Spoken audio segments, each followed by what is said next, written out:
Okay, thank you so much, Joel. Thanks everybody for being here and for listening.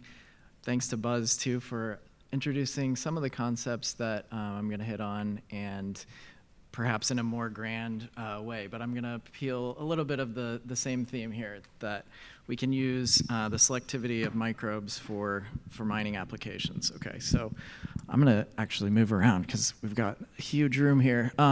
So my lab is focused on, as Joel mentioned, synthetic biology for a variety of applications, right? So we use whole cells, biomolecules, and a lot of work that I'm not going to talk about today on defluorination chemistry for water treatment, but also thinking about how we can use synthetic biology and biosystems for mining applications, of course, why we're here today.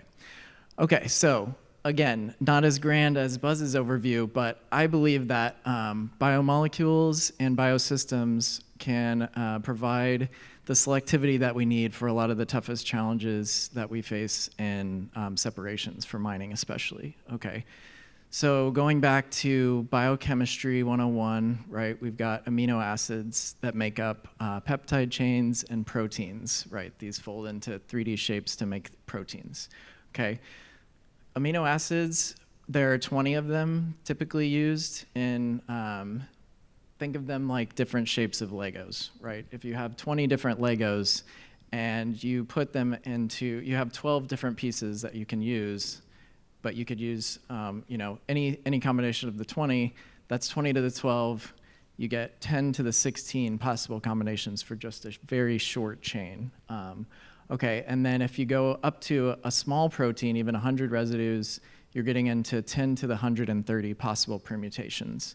And so that's how we've, microbes, all biology has evolved to do catalysis, separations, and really work against thermodynamics, right? Because we're constantly using energy from the environment to maintain these elegant, complex systems, okay?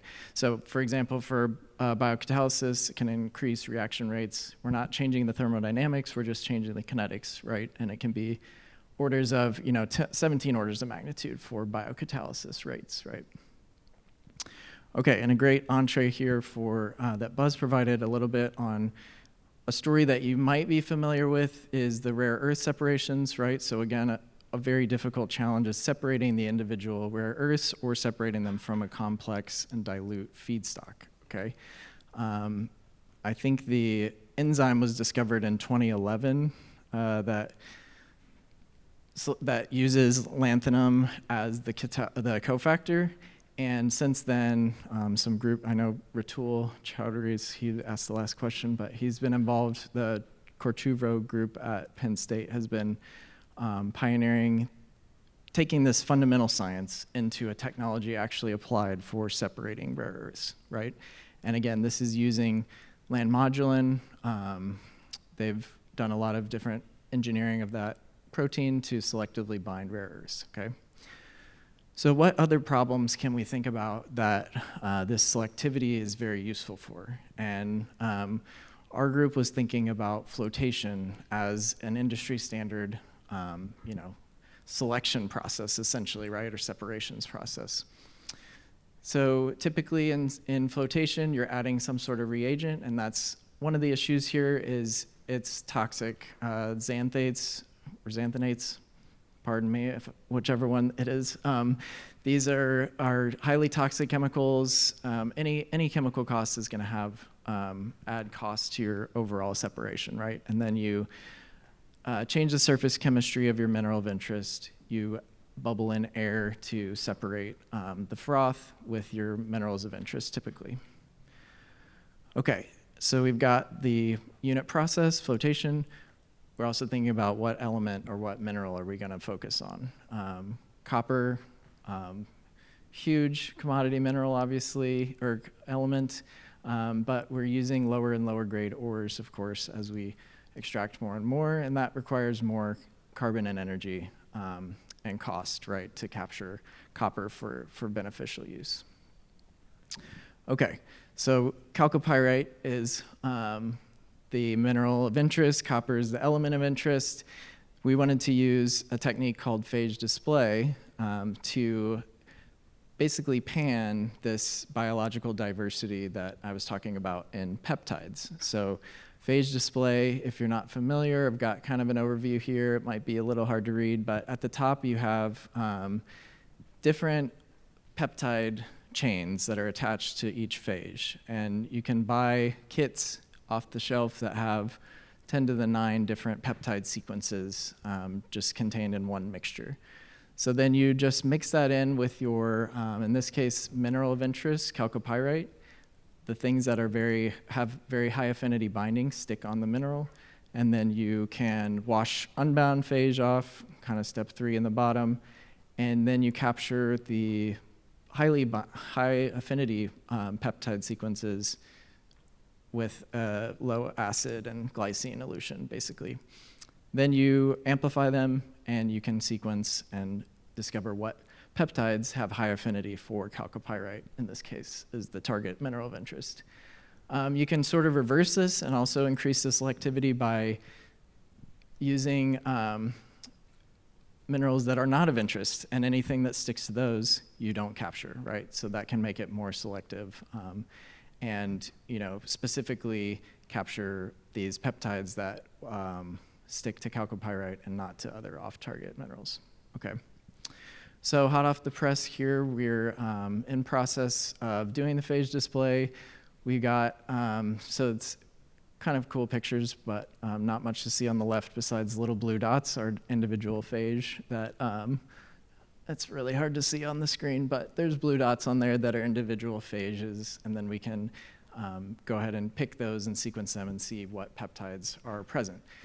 So our initial sequencing found this one amino acid shown on the right. The letters are the individual amino acids, and then the images are using AlphaFold to just see how that folds up in water. So this has been done one time before using, as I mentioned, you can use negative screening for off-target minerals. So this right-hand one was just positive screening for chalcopyrite peptides, and ours, we're just staring at it, you can see there's kind of the U-shaped conformation. We were encouraged that was present in ours and this previously discovered peptide sequence. Okay, so now how would we use this? Our vision is kind of a drop-in collector alternative, right? Instead of the organic collector, we would drop in cells displaying these peptides to change the surface chemistry in the flotation. So we're going to use E. coli as a first attempt because it's easy to engineer, easy to put the phage on the outside. So this is a well-known system for displaying, as it's called, basically dangling these peptides on the outside of the surface. Okay, so we took E. coli, we put this known peptide binder in parallel with our phage display to discover new peptides. We put it on the outside of E. coli cells. And again, it's a little bit hard to see here, but the initial results are really encouraging. The left has no cells.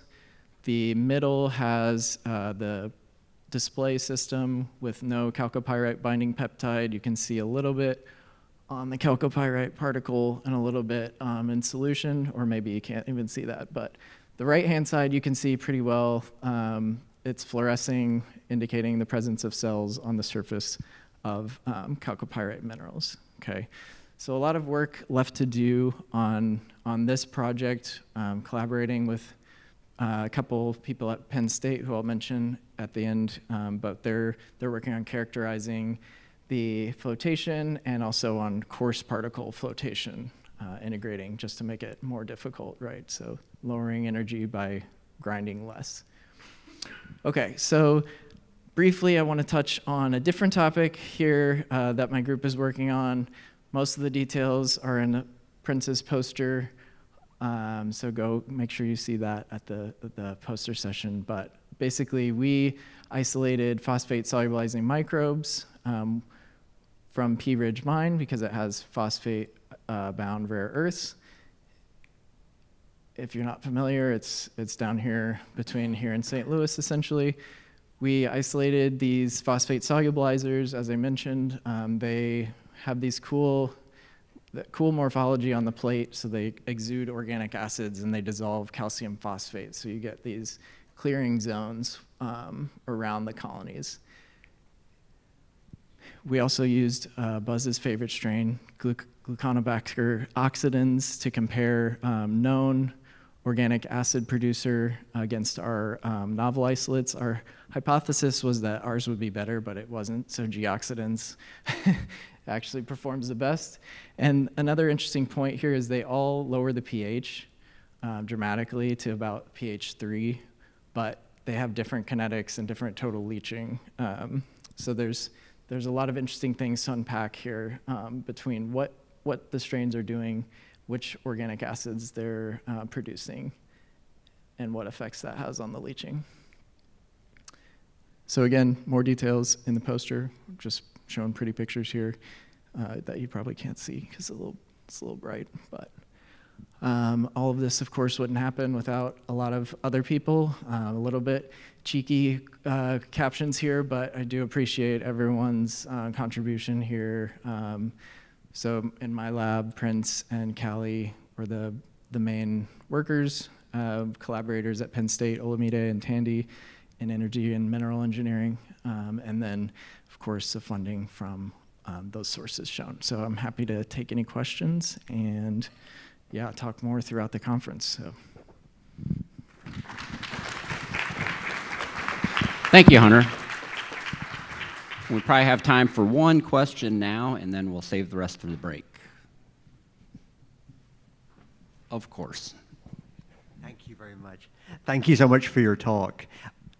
So you noted that Gluconobacter still outperforms the bugs that you isolated from the Pea Ridge mine.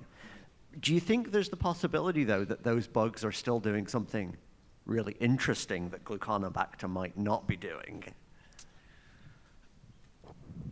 Definitely. I'm always interested in, drilling down what acids are they actually producing, what are the differences. So the morphology is very different, even just on the SEM images. But other than that, yeah, exactly. Like if they're producing oxalate, that could be attacking the mineral but precipitating out, and we only measured soluble phase. So there's a lot of things to drill into. Definitely, a lot of as many unanswered questions as answered. Okay, let's thank Hunter again for a great talk.